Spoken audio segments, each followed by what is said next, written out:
Ketika gue lagi scrolling YouTube, ada salah satu postingan yang menarik untuk dibahas, yaitu minimnya minat fisika. Dan gue sebagai peminat fisika ngerasa bersyukur karena nggak ada saingan untuk masuk jurusan MIPA.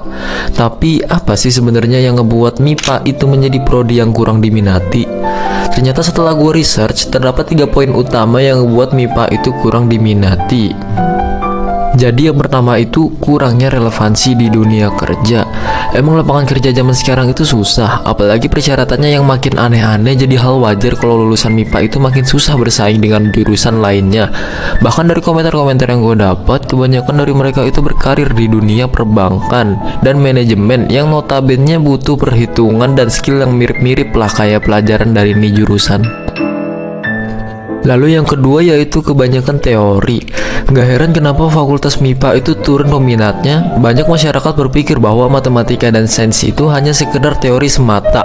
Contohnya kayak dihadapi 2 pilihan antara SMA atau SMK.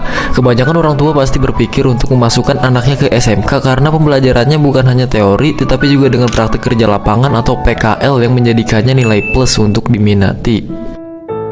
Lalu yang ketiga nih yang lagi gue alamin sekarang, yaitu daya tarik dari jurusan lain.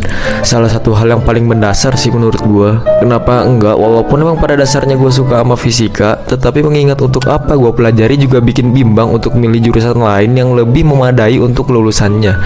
Gue juga gak mau ya kan duit gue habis cuma gara-gara salah milih jurusan.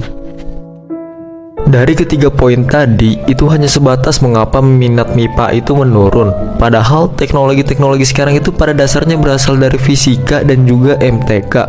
Cuman karena penangkapannya itu berbeda, jadilah nih jurusan ditinggalin. Bahkan ada beberapa kampus yang sampai menutup prodi MIPA karena memang sesepi itu peminatnya.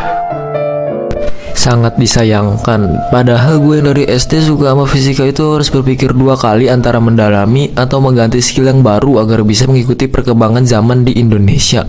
Padahal gue udah ada niatan buat kerja di SpaceX kalau berhasil lulus di jurusan ini. Cuman seperti kata kebanyakan orang bahwa masa dewasa nggak seperti yang kita bayangkan ketika di masa remaja.